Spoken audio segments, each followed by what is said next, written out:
You've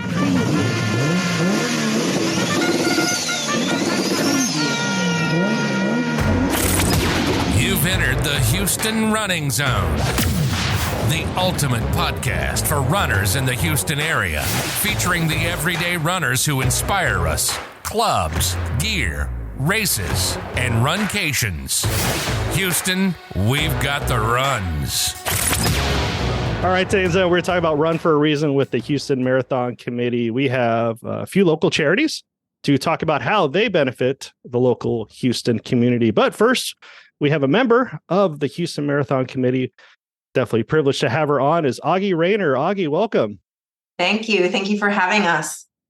Yes. Now, you are the charity program manager. What all does that entail? Because I know the Houston Marathon Committee, I've had a wait on here. I've had a lot of people that have fundraised for the Houston Marathon Committee. What exactly do you do? Because I know you're juggling a lot of different things.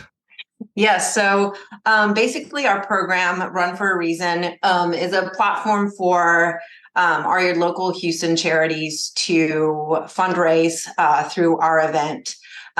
We partner with 61 charities this year. It fluctuates over the years, but this year we have 61 charities, and I basically manage all of them, help them in any way that they need to basically fundraise and serve their runners in whatever capacity that they need. Okay. Yeah. And I know I've said local a few times, but I've noticed that they all have a local presence, which I think is very important. People like to see their efforts in action. Now, so you have 61, and it's got to be a wide variety of charities. I haven't even gone through the list this year. So they all have some sort of local presence or a local tie. How does that all work? Yes, so they're basically what we look for when they apply to our program. We look for them to be serving the Houston community in some way. We have an array of different organizations, some that are serving the medical field and research, some that are serving the people that need assistance in a medical capacity. Like we have a few of our organizations here today, So Loved, they're basically putting shoes on kids' feet. That's not a word. We have mental health.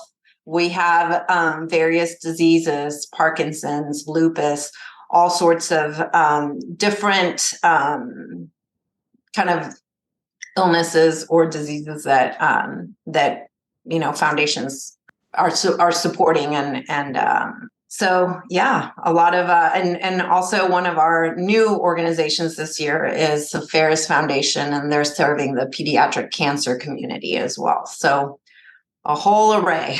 Okay. So people can find something that they bond with or feel passionate about. And I noticed on your website, you guys have raised over 35 million as of right now. 35.8. We're knocking on 36 million's door. Yeah, you can't round up, but 36 does sound a little bit better. It's I know. We'll get there. We're going to get there. I know it. And we're celebrating our 29th year this year. So really outreach and, making everyone aware of our program is definitely a goal of ours so that people that run can serve the community through their running passions. Yeah, that's great. And obviously it's August or September when this comes out. Some people have already registered. Some people may be looking, and it could be something that they want to do now. It could be something in the future. I know if you've done the marathon or done any sort of running, after a while, you're like, it's the same thing, even though it's an amazing event. I'm highly biased that Houston Marathon, I've done the marathon more times than any other marathon. Love it. But sometimes I think people need they're not PRing anymore and they kind of need that little extra push. And when you do it for something that you're passionate about, I think it really puts you over the edge. I know we're not talking about me, but we're talking about how I have snowdrop stuff on, even in the background. So that seemed to be my passion at the time and still is. But people feel passionate whether they do it this year or next year. There's two different ways. Can you kind of explain it? Like, I know you can fundraise, or you can kind of do I think it's called a hero. Can you kind of explain the different ways they can do it? Sure. So our runners can participate in various ways. As you mentioned, you can do a fundraise for registration, and basically you partner with a charity of your choice and you fundraise a minimum amount of money that's set by the organization. And then once you reach that minimum, then the charity will basically cover the cost of your registration for our event. It can be the half marathon, the full marathon, or the 5K. So that's one way. There is a minimum, but so many people go above and beyond and raise so much money. I'm gonna start crying just thinking about it. We have people like Larry Despain, who supported Snowdrop Foundation, who raised over the course of his running career over $330,000 for Snowdrop Foundation just on his own. So definitely some movers out there that are super passionate and really support their charity and the community. So that's fundraise for registration. We also have our hero runners who make a one-time donation of $350. And then that basically gets them into our program. They receive all the benefits of our charity runners, and they just don't have that fundraising commitment or requirement. They make a large donation to begin with, and they go on and run their race. All of our runners receive special benefits as well on race day. They get special swag and they receive special restrooms on race morning. There we go. We should have started with that. It's a big deal. Those restrooms are pretty popular. So they get some perks for their fundraising efforts based on how much money they've fundraised. Wow. Yeah, that's good. And with the entire Houston Marathon, it's great to have restrooms indoors. I know it sounds, or porta potties indoors. I know it sounds weird, but it works with the high ceilings. I enjoy having that convention center to start because if it's cold, it's hot, it's rainy. Hey, we're inside. Yes. There's not a lot of events that have that nice venue. It's definitely a perk of our event.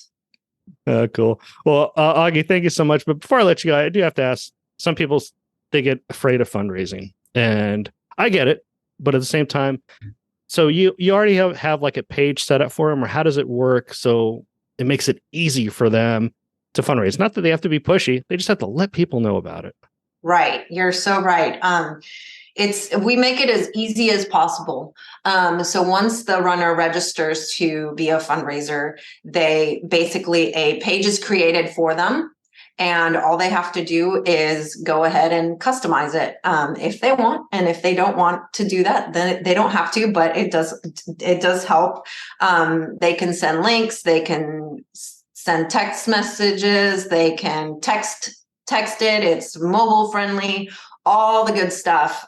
You can share the links on your Facebook and social media accounts. But it really is really simple. I think that any little amount helps. So, if you're reaching out to your family and friends and, you ask for a minimum donation of $5, it's pretty amazing how quickly the dollars start to pile up, and really people are supporting you. They're supporting your efforts and your cause. And that goes a long way when it's something that you're passionate about.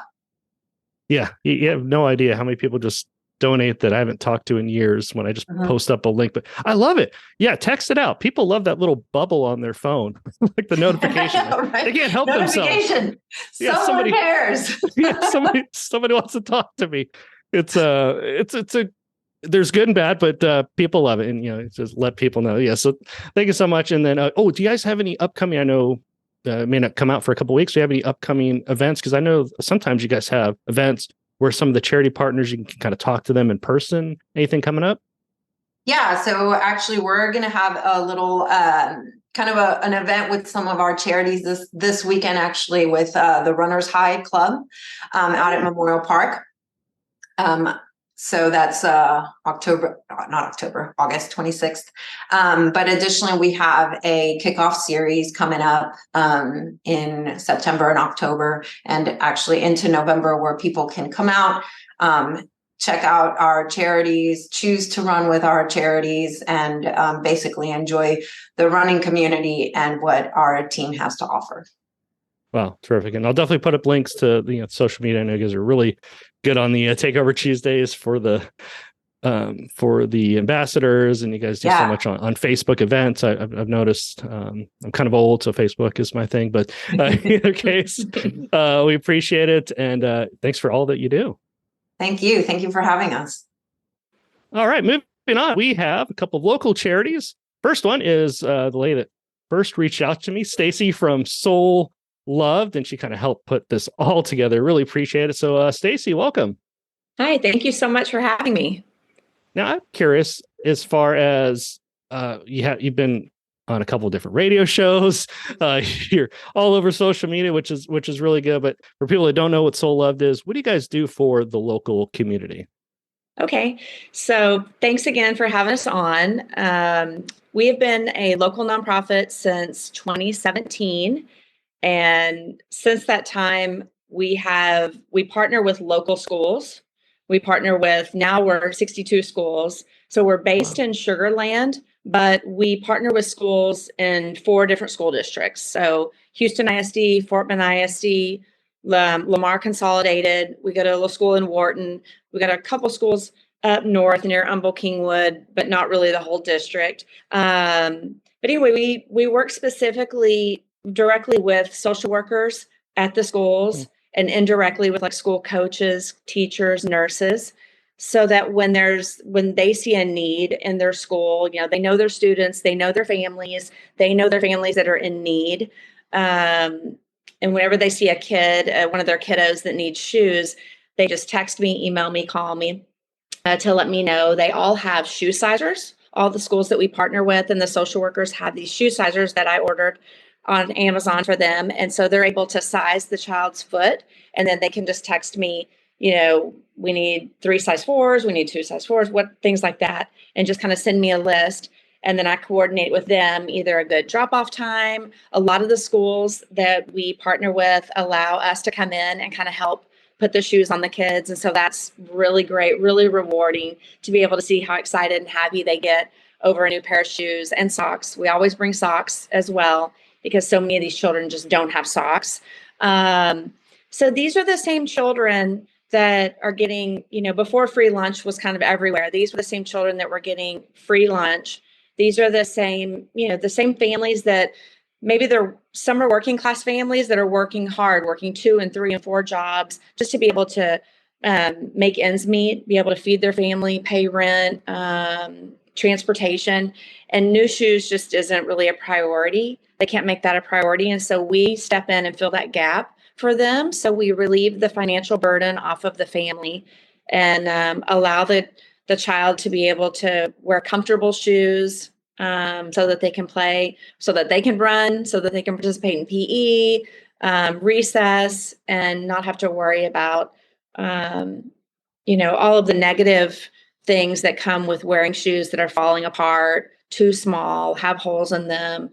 We've seen just about everything. Some of these kids have shoes that are duct taped together, have rubber bands around them, just to keep them together on their feet. And so it's just really heartwarming and eye-opening to just see how excited kids get over having a new pair of shoes. And some of these kids have never owned a new pair of shoes. Oh yeah. You do a lot. Like, how did you get involved, or how did you get the passion for this? Well, I mean, it started years ago. It started long before 2017. We actually started on the streets of Houston. We were taking shoes to the homeless down by Minute Maid with a couple other organizations. They were taking other items. We began taking shoes because we realized the homeless needed shoes. Many of them were barefoot on the streets. And then, just by being on social media and kind of sharing what we were doing, asking for shoes all the time for our homeless friends. A couple of my friends that were social workers, still social workers in some lower income schools locally, reached out to me that said that they really needed help in the schools. And it just kind of took off from there. And so social workers began to talk to other social workers, and the news spread really quickly, that we were local and that we serve local schools. In fact, I mean, there are a lot of shoe nonprofits and organizations out there, but we're the only ones that are local to Houston, or Houston proper, with all the outlying cities, and who serve our local schools in that way, in that capacity.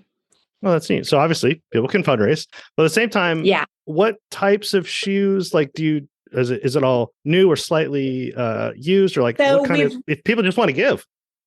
That's right. So thank you for asking, because that's a very important question. So we've really gone more towards new shoes. It's only tennis shoes. We only take sneakers because we really want to give children the opportunity to have a comfortable pair of shoes that they can run and play in as well. And for all of the children that we're bringing shoes to, this is a replacement pair. This isn't an extra pair. These most likely are going to be the only shoes they have that fit them. And so we really want them to be wearable, sustainable, last a long time, and be comfortable for them. So sneakers only. That being said, will we take like basketball shoes? Like, I have some friends who wear high-end Jordans and want to donate their Jordans to us. Yes, we will take those because kids love receiving those. Yeah. I will say we're moving towards new shoes, but if they're worn once or twice, or if they've been sitting in your closet, you purchased them and you wore them once and you didn't like them, those are okay too. And then, of course, yes, if you want to donate, make a monetary donation, all the money that is donated to our charity goes back into the charity. Nobody takes a salary. We're all volunteers, even me. And so all of the money that we receive is used to buy new shoes for local kids. Oh, that's amazing. So if they have like slightly used and it doesn't quite fit the need, or doesn't have, the box and things, can you find a home for some of the shoes? Box. Okay. Absolutely. We don't need the box at all. Like I said, as long as there's really no visible wear, if there's certainly no holes or stains in them, make sure they're intact and that they don't look like they've been worn, ran in 300 miles, stuff like that. We also participate in back to school events. So in our back to school events this summer, we've already put shoes on 1,154 kids over the summer.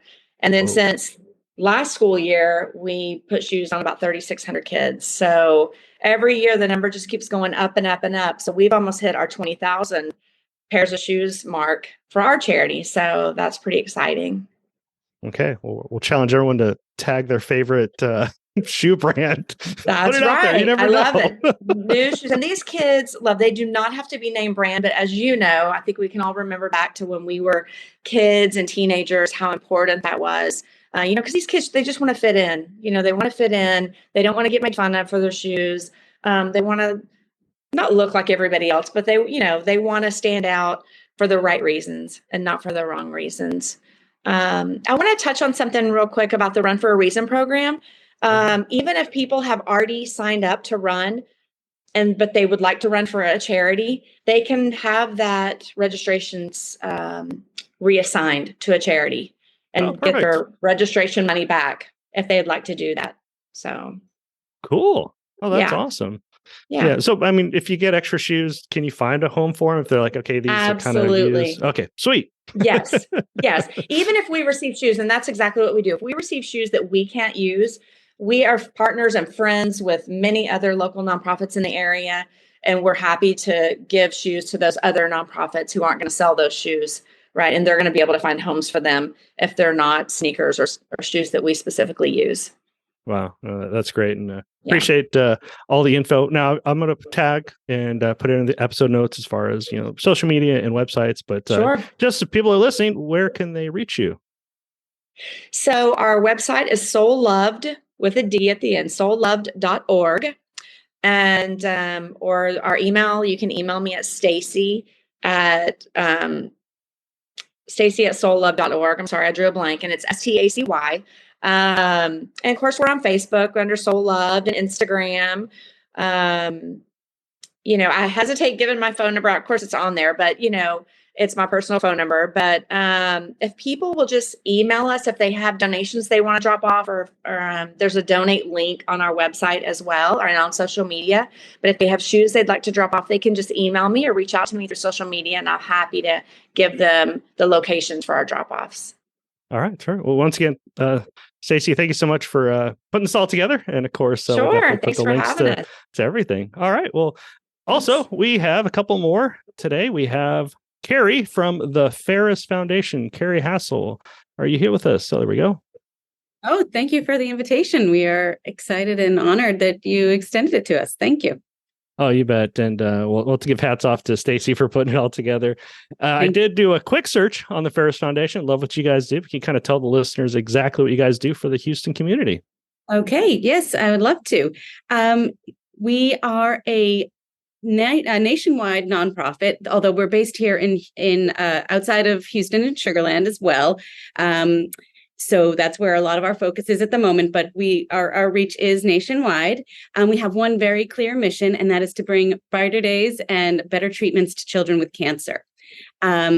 We are unique in that we're led by the heartprint of a 9-year-old angel who his exact words guide us.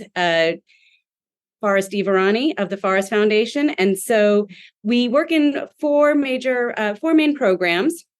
Firstly is childhood cancer research.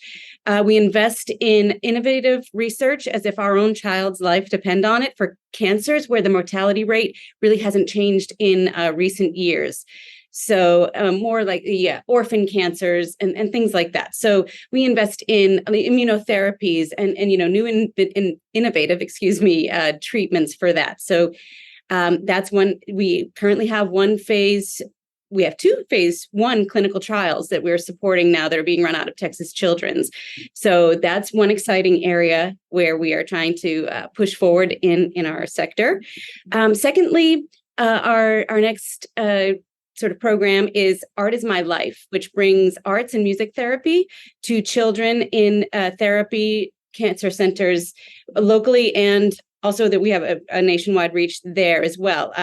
First ever musical therapist at MD Anderson in the Children's Pediatric Cancer Unit, and art therapist at Texas Children's and Ronald McDonald House here in Houston.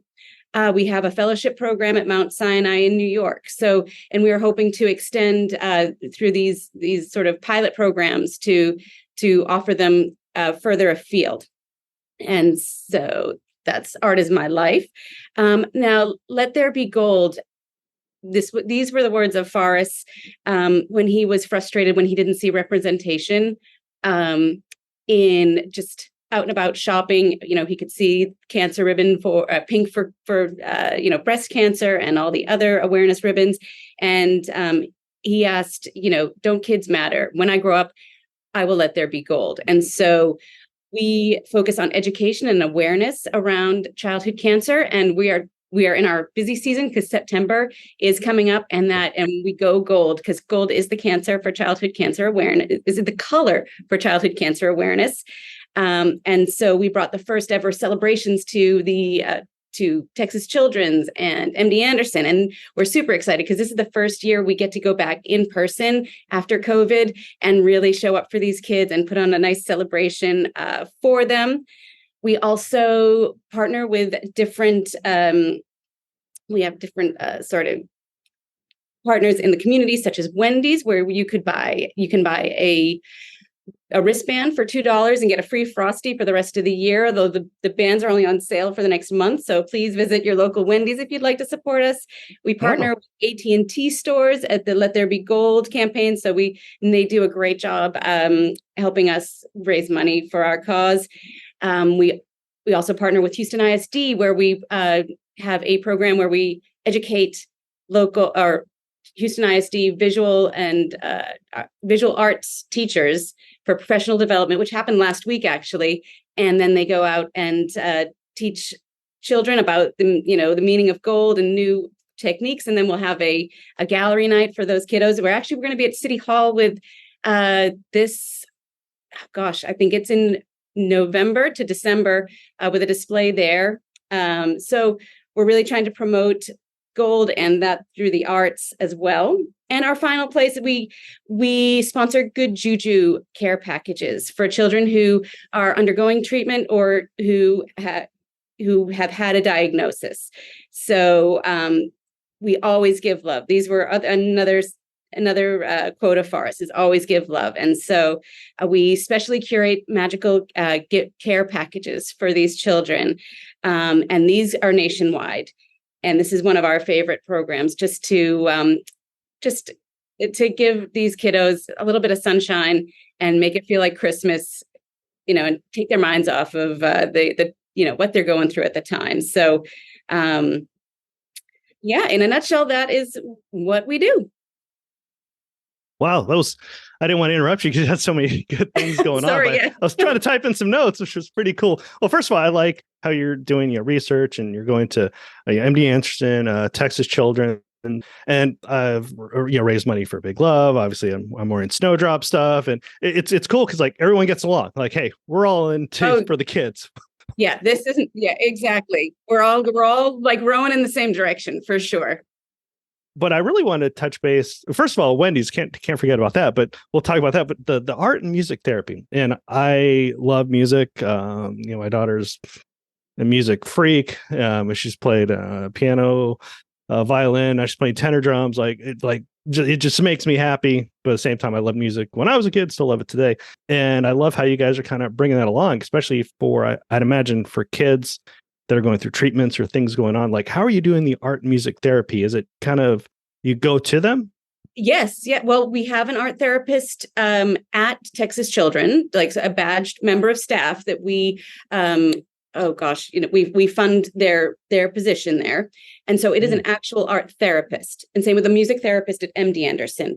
And so, one of our main beliefs is that, a dose of medicine and a dose of art, because through this process, and so it's a lot more, it's a lot deeper than just arts and crafts, which are important. I am a flag, bearing member of the arts and crafts community, but with art therapy, it's a little bit deeper than that, in that it's part of their treatment plan. These therapists go on rounds. They have identifiable goals. They get, they help children communicate in a way that they might not have the words for at the time, whether it's the art therapy in, at Texas Children's or at Ronald McDonald House, or say for, a great example is the music therapist at MD Anderson. They've got a community where it's hard for a lot of those kids to get out of their rooms because of the nature of their illness, and their their immune systems are compromised. They're immunocompromised is the correct term. And so we have a mobile music recording studio that goes out to them. And so there are a lot of kids there, say in the teenage years, where maybe, arts isn't really what they want to do, but they will really come out of their shell if they can express themselves through music. I'm sure you've probably seen through your children, sometimes those teenage years are a bit harder to communicate, and music is definitely a way to do that, as is visual arts too. So it is a little bit different than just sending some basic, which everybody needs as well, basic art supplies. There's a deeper meaning to it, and definitely a therapeutic side to it. Okay, no, that's great, and I know it puts a smile on their face, whether it's internally or externally. Absolutely, it's pretty neat. And yeah, big plug for the arts. Anything it helps everybody with the creative brains and things like that, which is cool. And actually, before I get you to plug where people can find out, talk about the Wendy's thing again. Yes, we're a couple years into partnering with Wendy's. Now it's not statewide. It's about 800 or so participating locations. And so you can just ask if they are selling the childhood cancer awareness bracelets with the Forest Foundation. And basically you pay $2 and you'll get, just your like the rubber bracelets that kids love these days. And for the rest of this year and through 2024, you can go to participating Wendy's and get a free junior Frosty. And so it's a great community engagement and a fundraiser for us. So we're very, very excited about this partnership. Yeah, well, shout out to 800 Wendy's. So there we go. Yeah, 200. I've got the list. Oh, 200. Yeah. Okay, my bad. And where could they find you? Social media, websites, Social media, stuff like that. The Forest Foundation. Our website is theforestfoundation.org, and Forest is FARIS foundation.org. So theforestfoundation.org. All right. Thank you so much, Carrie. And look forward to putting up some links for you. Great. Appreciate it. And moving forward, we also have Lucretia with the Houston Area Parkinson Society. Lucretia, are you here? I am here. Hello, how are you? Terrific. Well, obviously, Parkinson has affected a lot of people. We know that, it's, growing up in the 80s and 90s, people know Michael J. Fox and things like that, but you realize like how big this is. And with the Houston Area Parkinson Society, what do you guys do for the local community? So with HAPS, Houston Area Parkinson Society, we call ourselves HAPS for short, and we provide in-person and virtual programs and services for over 8 Houston counties, Houston area counties. So that is an estimated 25,000 individuals in the Houston area that have been diagnosed with Parkinson's disease. And we service all of the 8 Houston area counties. Like I said, our programs that we provide is exercise classes, such as speech therapy, yoga, boxing, dance. We partner with the Houston Ballet and provide some fun dance classes that are both virtual and in person for people to participate in. We have enrichment activities. We have our weekly Friday walks, which we do not have currently because it's so hot outside. So it's not happening during the summer months, but we do have our weekly Friday walks where our clients and friends and whoever wants to join us really can come out 9 a.m. on a Friday. Our office is right next to Levy Park, right off of 59 near Kirby. And we walk over, all of the staff walks over, and we get with our clients and whoever wants to join, and we just go for a mile walk to kind of get some exercise activities in. It's also a good training for marathon and the 5K. So we push that as an opportunity for people to train. We have game nights, we have holiday sing-along, different enrichment activities. And then we also provide social services as well. So we have support groups. We have wellness and safety home visits that we provide, caregiver trainings and support for caregivers. So a lot of different opportunities that we are providing. We do have 2 trained social workers that are on staff, so they are able to provide those services and support groups and things like that for the people that we service in the Houston area. With Parkinson's disease, it is the fastest neurodegenerative disease in the world, diagnosing over 90,000 people a year. And in the Houston area, that there are an estimated 25,000 individuals that have been diagnosed in Houston. So we have a large area to cover, a lot of people to cover, and our whole basis is just to try to ensure that no one has to face the Parkinson's diagnosis alone.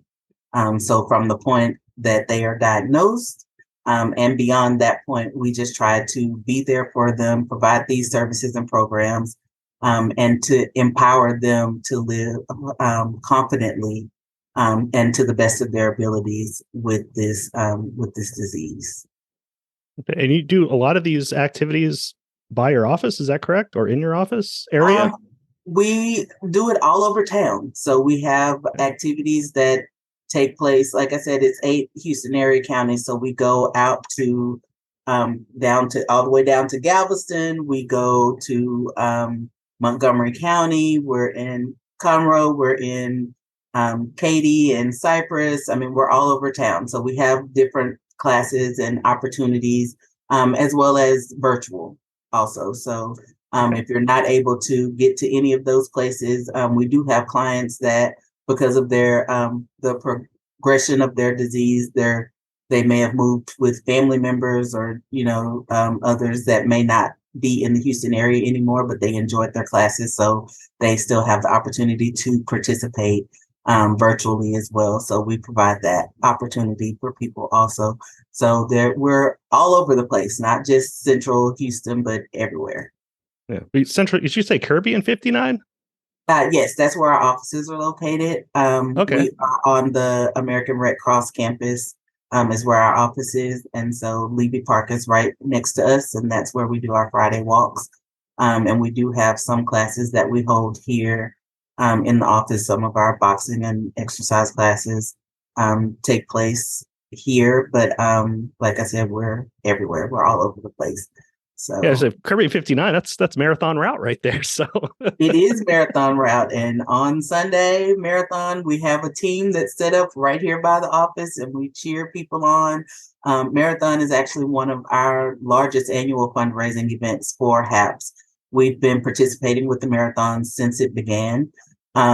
We are one of the original Run for a Reason charities. And this is just a great opportunity for us. It's a great outreach opportunity to get some visibility and awareness beyond our normal scope and the usual reach that we have. So this is a great opportunity for us. We have over 100 participants that join us each year, and we're just looking to grow that so that we can get more visibility out there, more awareness. Because we have, like I said, over 25,000 individuals in the Houston area. So we're trying to reach them all. Okay. And you said how many runners participated last year, or how many runners normally participate per year? So this is a mix between the 5K and the marathon, half and full. It's over 100 participants. Majority of those are with the 5K. But we do have typically about 10 or so people that participate in the half or full marathon.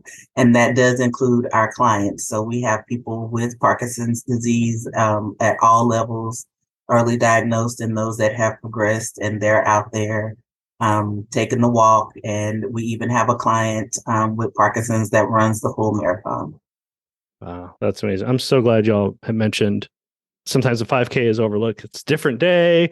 It's called the marathon, but there's a Ramco app. I believe We Are Houston 5K. Double check that term. But no, that is amazing. I'm glad people can. Some people just can't think of a half. I didn't think of a half when I first got started. Just want to do a 5K. And stuff happens. So you got to start somewhere. 5K is pretty much my limit. So, yeah. But yeah, it's great opportunity. We do have a lot of people that really enjoy it. So we're excited to be a part.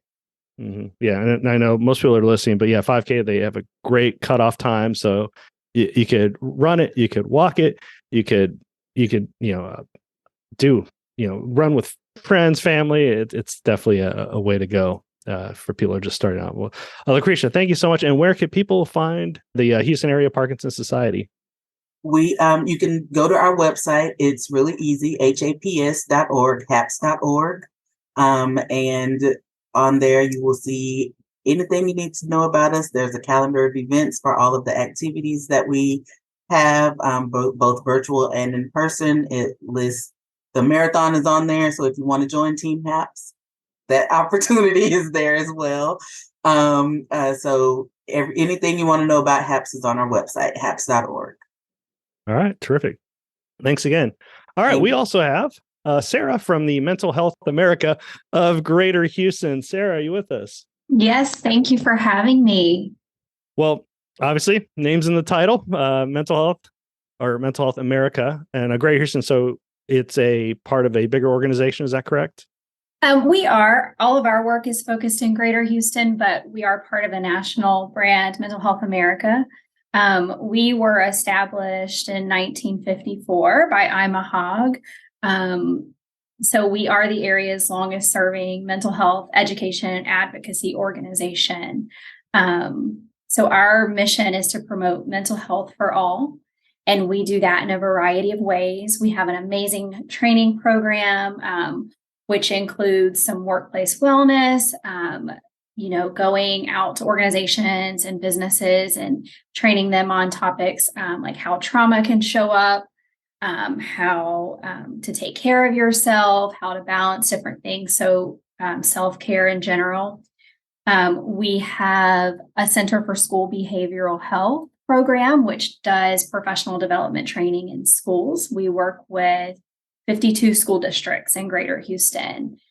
So a massive area. Yes. And what we're doing is training educators and really all school personnel to be able to more confidently identify mental health issues in students. So not teaching them to be counselors, but teaching them how better to recognize and refer if they see a student is struggling or maybe showing signs of distress or trauma.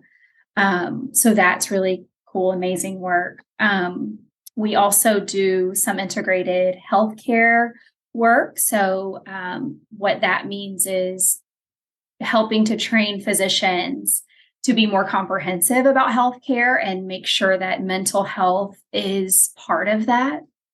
And then we have a public policy team as well. So, and veterans. We also have a veterans behavioral health team too. So we have a wide range of programs, all pertaining to mental health. Yeah, I'm glad you said it. Shout out to the teachers because they do more than just educate. They have to, yes, they have to balance a lot. Yeah. So it's kind of a proactive approach, I'd imagine. We're so reactive. It's more proactive, I guess. Absolutely. We focus a lot on prevention and promoting things, whether it's public policy or whether it's trainings that really seek to identify before it's a bigger problem in someone's life. And and I guess it shouldn't have been surprising, but one of the surprising things that we noticed when we became one of the Run for a Reason charities was how many runners are signing up and telling their story and saying, I run for my mental health. That is why I run. This is how I stay mentally healthy, mostly for anxiety and depression. That's what we see. But another really cool aspect that came out of this was seeing how many people are running in honor of someone else. And it's extremely touching. One of our runners last year ran in honor of her best friend's dad who died by suicide. And she ended up raising over $7,000 and ran in his memory. And so stories like that are just extremely touching, and you really get to see how much it impacts everyone. Everyone has mental health. So, and right now the statistic is 1 in 5 people will experience a mental health concern or illness in their life. So, 1 in 5 that we know of. Yeah, exactly. That's wow. That's pretty cool. So yeah, I love the proactive approach. Now, for some people, they hear the word all the time and they don't really know. Like, is there a resource or is there like a quiz on the website or a book or anything that you could recommend for pretty much everyone that's listening? Absolutely. We have some amazing resources on our website, but one of the coolest tools that we have would be our mental health screenings. They're confidential, free, private. It only takes about 5 minutes. You can go on and take a quiz and determine if you are suffering from a mental health concern, or maybe you're kind of teetering on the edge. After you take that quiz, and there's a quiz for almost everything, psychosis, anxiety, there's like a parent mental health, there's a youth mental health, anything you can think of is on there. So after you take the quiz, you will be directed to resources near you and relevant to your results. No, that's great. Yeah, very targeted, and it's a great place to start versus just Googling, which who knows? Yeah, don't start down the Google. I have a headache. Let me go to WebMD. Turns out, no. Crazy with how things can go. Yeah, thank you so much for sharing. And where can people find the quiz and, of course, your social media website, stuff like that? You can find our mental health screenings at mhahouston.org. You can also find everything else about us there as well. We have a resources page, which we have divided up. So if if you're a parent, you want to find resources for your adolescent, there's a section for that. all the resources that we've gathered and promote are low or no cost, so very easy to access, and they're local to the greater Houston area. Yeah, thank you so much. And we'll definitely plug all the awesome charities, just a couple of them out of 61 for the Houston area. Love what the Houston Marathon Committee has been doing. Obviously, they're going to blow away 36 million. Let's get it as high as possible. Keep it coming in. So thanks, everybody, so much, and look forward to seeing everybody at the expo, at different events, everything else going on before the weekend, which is January. I'll have to edit this, but we'll figure it out. January 14th, and the expo, couple days, Friday and Saturday before. So thanks, everybody. Appreciate it. As always, if you want to become the first to find out about upcoming weekly episodes, simply hit the plus, follow, subscribe button. Depends on your podcast platform. And if you're on a podcast app where you can leave a rating and review, we always love it. Hey, give us 5 stars if you like it. And if you don't like it, give us 5 stars anyways. You made it through the whole episode. But more importantly, looking forward to sharing another episode next week. Thanks for visiting the Houston Running Zone. If you know someone you'd like to be featured in the zone, go to thehoustonrunningzone.com and send us a message. Until next week, always remember, Houston, we've got the runs.